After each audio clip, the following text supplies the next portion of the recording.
Hey guys, we're going to talk about the second part of our nationalism unit, the rise of Western nationalism, and we're going to look specifically at the unification of Italy and Germany. In advance, I'm going to apologize for any sound or video quality issues. I wasn't having a lot of luck with the last video format, so I had to switch. So if there are any issues, please excuse that in this video. So let's dive right in. We'll talk about the takeaway. The takeaway, here we are. You After this part of our unit, you should be able to describe classical liberalism and classical conservatism, and we will define these specifically and talk about them in just a second. You should also be able to describe how Italy and Germany were unified, and you should be able to describe the differences in how both of these countries are unified. How was the unification process different for both of these countries? The unification of Italy and Germany represent an ideological shift in nationalism, the idea of nationality. What is that shift specifically? And we'll talk about that as well. And nationalism itself, we're not going to get into it in this video lecture, but you should be able to describe how nationalism can be unifying and how it can be divisive. And think about this in terms of history or modern day politics or your own experience or whatever. How does nationalism bring people together, and how does nationalism cause people to come in conflict with each other? So let's dive right in and we'll talk about classical liberalism and classical conservatism. Now, when we talk about liberalism and conservatism here, it's important to understand that we're not talking about American contemporary liberalism and American contemporary conservatism. We're talking about classical liberalism and classical conservatism. And how do we define each of these? Well, what is classical liberalism? Let's define that as a political philosophy that emphasizes individual freedom, equality among people, and self-government, or in other words, democracy. In contrast to this, what is classical conservatism? We can define that as a political philosophy that emphasizes a strong central government and preservation of social institutions. So, if you are a classical liberal, that means that you believe in individual freedom, liberty, equality among people, and democracy. If you're a classical conservative, slightly different, but not completely opposed to the idea of classical liberalism. A classical conservative believes in a strong central government, like a monarchy, and preservation of social institutions. And within the context of the 19th century or the 1800s, that would mean that you would be in favor of maintaining social classes the social hierarchy. So, in our last unit, we talked about, in our last part of our unit, the first part, we talked about some of the origins of nationalism. But let's do a quick refresher of how the nationalist ideology began and how it spread. As we talked about in Nationalism Part 1, we talked about the French Revolution and the American Revolution. Incorrectly called a revolution in America. It should be a war for independence, but that's okay. It doesn't matter. Both the French Revolution and the American War of Independence were based on liberal ideals. Both of them had different goals, and both of them have different causes, but the ideology, the values behind each revolution or war for independence was the same. Both entities believed in individual liberty. They wanted more self-government or democracy. They believed in the individual and the sanctity of the individual and the uniqueness of the nation. So a lot of the ideas of nationalism came from the American War for Independence and the French Revolution. Now, without getting too much into French history, we know the French Revolution occurred in 1789. The French revolutionaries, their goal was to overthrow the monarchy and create a society that was more democratic. However, this didn't happen. After some years, what occurred was Napoleon came to power as emperor and France became an empire, and Napoleon used nationalism to create a national army that would spread across Europe and conquer many of the European states and empires. Now, Napoleon, because of this, Napoleon inadvertently spread the ideology of nationalism. A national identity was already in the French mentality by the time Napoleon had become emperor, and of course, as the French armies spread across Europe, they're going to bring with them that nationalist ideology and spread those to the people that they had conquered. Now, this leads to liberal movements in the early part of the 19th century, liberal nationalist movements, and of course, this is going to create popular revolts against the governments in many countries in Europe, including Italy, France, Germany, and the Austrian Empire. So liberal nationalism becomes a popular ideology amongst the people of Europe in the early 19th century, and it comes to a culmination in 1848. Now, in 1848, almost all of these revolutions are a failure. But the point is that these revolutions spread the idea of nationality, and even though the nationalist revolutions are a failure, the ideology lives on amongst the European populations. So nationalism is something that has taken root in Europe by 1850, and it will continue to grow. Let's look at Italy in terms of the spread of nationalist ideology. So when we think of Italy today, Italy is unified. It occupies that one boot-shaped peninsula in the middle of the Mediterranean. But if we went back to the mid-19th century, Italy itself wouldn't exist as we know it, because Italy was divided into small kingdoms by the mid-19th century. Here we can see on the map, Italy is a collection of different kingdoms and duchies, and we've got the papal states there in the middle. There was no such thing as a unified Italy. The idea of a unified Italy actually comes from Giuseppe Mazzini. He is one of the original nationalist revolutionaries who fought early on to unify Italy and create this national identity. And Mazzini himself is an Italian liberal. He's a romanticist, right?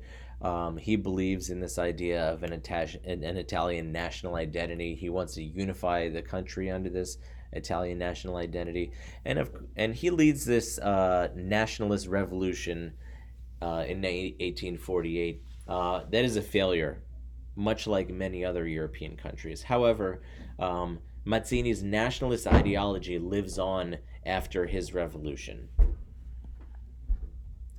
Now, several years later, in 1852, we have King Victor Emmanuel II. He is king of one of the kingdoms of the Italian peninsula. That's the kingdom of Sardinia Piemonte, and here we can see them here in within the oval there in green. And here he is, King Victor Emmanuel himself, with the handlebar mustache, as you can see. And King Victor Emmanuel, he chooses Camillo di Cavour as his prime minister. And Camillo di Cavour is the opposite, almost, of Giuseppe Mazzini. He is a conservative. He's a royalist, and that means that he supports the monarchy. And he, as a royalist, is determined to unite Italy under the rule of his king, King Victor Emmanuel II. So we can see that Camillo di Cavour, he seeks to unite Italy, not under the ideology, a liberal nationalist ideology like Mazzini, but for the sake of power and control, a conservative nationalism, if you will. So in 1859, he is able to unite northern Italy through a series of strategic alliances with France and a war with Austria. And here we can see in this map the different stages of unification of the Italian peninsula. In the north, we have the kingdom of Sardinia Piemonte, Lombardy, Venice, the Papal States, all of these duchies and kingdoms, of course, being united by 1859, thanks to Cavour. But what about the south? Let's talk about the south. And when we talk about southern Italy, we have to talk about Giuseppe Garibaldi. There he is, with his Italian flag and long sword and red shirt. And Garibaldi is much like Mazzini in the sense that he is a liberal nationalist. He is strongly in favor of uniting Italy under, creating this national identity, and he wants to unite Italy to become and have it become a democratic republic. He's got an army of followers. They're called red shirts. Wonder why? Maybe because they wore red shirts. But with his army of red shirted followers, he conquers the kingdom of the two Sicilies, which has control over basically all of southern Italy as well as Sicily. Um, it's basically half the quote unquote country. And with his army of followers, he's able to gain control of half the country. Now, as a liberal, one would imagine that he would want to establish a democratic republic. However, after gaining control of southern Italy, Garibaldi give control of the two Sicilies to Victor Emmanuel, the king of Sardinia, Piemonte, right? And then Italy is unified under constitutional monarchy. Now, why would he do that? If he is a liberal who believes in democracy and equality among people, why would he give control of the territory he just conquered over to a king? The answer is that Garibaldi believed in having united Italy, and that was more important than the type of government. So what he did was he gave control over southern Italy to King Victor Emmanuel II, and they came to a compromise. The government is going to be a constitutional monarchy, meaning we'll have a king, but there will also be representatives that are elected by the people. So there's a sprinkle of monarchy in there, but there's also a sprinkle of democracy. Now, this move represents a shift in nationalist ideology. Why? Because originally, if we think about it, nationalism is a liberal ideology. The idea that a nation, a distinct cultural group, is special and unique, and has its own culture and should be have its own country, ruled by itself, self-government, democracy, individualism, freedom.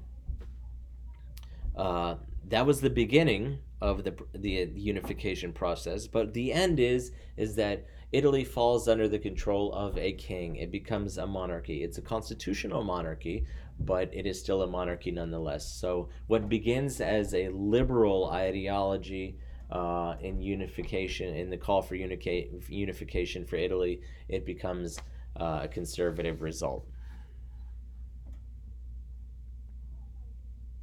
Now, a good example of this idea of a created national identity is Massimo d'Azeglio.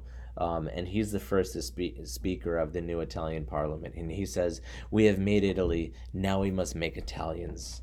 And this reflects the idea that, hey, from the beginning, this was Italian identity was created. It's something, and this goes back to nationalism part one, this idea of creating a nationality. How do you do that? Well, you make a country and then you create the nationality, the identity later on. Let's move on to Germany. Germany itself was much like Italy in the middle of the 19th century in the sense that there was no unified Germany. It was divided into various kingdoms and principalities. The largest of these was Prussia, which was not only the largest, but the most powerful, not only economically, but militarily. So let's look at the map here. Here we can see Prussia is in kind of brownish or tan color. Huge state, huge kingdom. It's the most advanced German state in terms of economic development and industrial development and military development. And the rest of Germany is a collection of different kingdoms and principalities. Now, Otto von Bismarck is the Chancellor of Prussia at this time, and Chancellor is very similar to a Prime Minister. And Bismarck himself is an aristocratic Prussian. He's from the upper class, meaning he's a conservative, and he has no romantic views whatsoever about, democracy or freedom. He's a conservative through and through. He likes things the way they are. He's a classical conservative, um, and he has a vision for unifying Germany. Um, German nationalism exists and has existed since even before 1848. There was a nationalist revolution in Germany in 1848, but it was a failure. Um, and Bismarck wants to use this public sentiment, this public feeling of nationalism, and combine it with Prussian industrial and military power to unify Germany and make it the most powerful state in Europe. So he has no qualms about uh, using German nationalism to unite all of the German states and make Germany a powerful European empire, much like the British and the French. And we can really define Otto von Bismarck's political ideology in terms of realpolitik. Now, realpolitik, of course, is a German word. If you translate it directly, it means real politics. But a better translation would be for realpolitik would be that politics based on practical matters, not theories or ethics. If we compare this to Mazzini's ideology, where Mazzini very much believed in this idea of an Italian national character, and there were inherent characteristics, and it was, the Italian people were unique and special. This is a very theoretical viewpoint, right? Bismarck doesn't have any of that type of theoretical viewpoint. He's gonna say, "Yep, Germans are special and unique, and for this reason, we should all come together and create a new empire of collectively of all Germans, and then we can be the most powerful nation state in Europe." And nothing really defines Otto von Bismarck's view of realpolitik than this quote here. And he said, quote, "The great questions of the day will not be settled by means of speeches and majority decisions, but by iron and blood, Blut und Eisen in German." And this gives you a good idea of what he's all about. We're not about ideology. We're not about making, decisions based on theory or negotiations. What we want to achieve, we're going to do it by war. That's iron and blood, Blut und Eisen.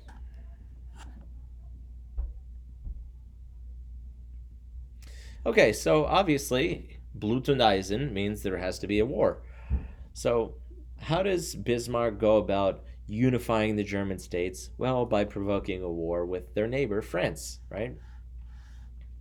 Uh, von Bismarck, he's able to provoke a war with France through kind of a diplomatic miscommunication that you can read about in one of the readings, the textbook reading that I have assigned you with the Ems telegram. But he is able to provoke a war with France. Prussia, meaning, he is the leader of Prussia, provokes a war with France. And then, of course, once Prussia and France are at war, he is able to convince the other German kingdoms to unify with him in order to defeat France by basically saying, "Hey, we're at war with France. Join me so that we can defeat the French, our common enemy." And then after the French are defeated, he basically says, "Hey, this has been such a good marriage. Why don't we just stay together?" He consolidates control over all the other German kingdoms and territories, and he is able to create a new German empire. Alsace-Lorraine, notice it on the map right here. We'll talk about Alsace-Lorraine later on. Germany gains control of this after the Franco-Prussian War. It's not important for you to know, but keep it in the back of your mind because Alsace-Lorraine will come up again in the future. So, in our new German Empire in 1871, all of the German kingdoms are consolidated under Prussian control, and clearly, it's not going to be a democratic state because it's an empire. It's ruled by a Prussian emperor, a Prussian military, and a Prussian chancellor. That means Otto von Bismarck, right? Because Prussia is, of course, as we said, the most powerful military and economic portion of this new German Empire. Um, the new Germany, it's huge. It's got rapid economic growth because of its strong industrial base. It's got a huge military, and of course, it makes it a threat to the to the other European powers. I like to say it's the new kid on the block in the sense that you have many old European kingdoms and empires surrounding it. You've got Holland, you've got Great Britain, you've got France, you've got Switzerland, you've got the Austro-Hungarian Empire, you've got the Russian Empire. Now, Germany had never been unified through the majority of European history, whereas many of the states surrounding it had indeed been unified and strong central powers. So here we are in 1871. All of a sudden, all of the small German Empire kingdoms, they come together to create this new German Empire, and it's huge, right? Look at the size of this.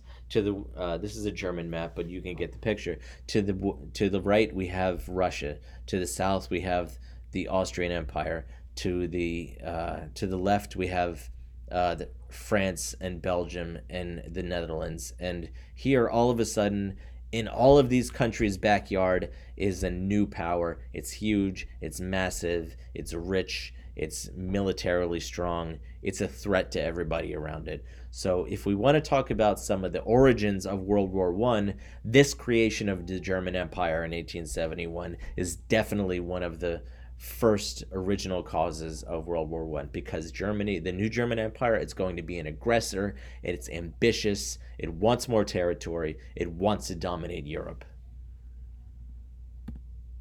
Okay, so why do we care about Italian and German unification? Who cares? Um, well, the unification of both of these countries represents uh, new, new shifts, new movements in nationalism. It's significant. Why? Because when Italy and Germany unify, we see the redrawing of boundaries of states to accommodate language and religion. In a certain sense, both countries, they expanded and redrew their borders to include speakers of the language, and therefore language becomes a cornerstone of national identity. Um, we're creating new countries based on to include people who speak our language, and this therefore becomes a part of the national identity. So if we think about national identity today, many of you, we talked about this in class earlier, many of you said, if we said, oh, well, who belongs to your nation? Well, first and foremost, many of you said language. They have to speak the language. We also see the creation of larger states out of smaller ones to accommodate a nation, right? Both of these countries, what they did was they swallowed up, they incorporated smaller states to create a larger state in order to accommodate this idea of a nation, a distinct cultural group that live within the borders of that new nation state. We also see a shift, right? As I mentioned earlier, nationalism itself begins as a democratic liberal idea. Freedom of the individual, uniqueness of the group and the individual, equality, self-government, right? But what the result is, in both the case of Italy and Germany, is that we have a strong centralized government, right? In Italy, unification begins as a romantic movement with Mazzini, but the result is conservative. Italy is unified, but it ends up with a constitutional monarchy. In Germany, there never really was any romantic movement. Maybe there was back in 1848, but Otto von Bismarck, he co-opts that nationalist movement and incorporates it. He uses it in order to unify Germany through strength, military power, and pragmatism to create a strong central government. Okay, as a final note, we should make a distinction between nations and states. And we should remember that nations and states, remember, a nation is a distinct cultural group, and a state, of course, is a political a political entity that has control over a territory.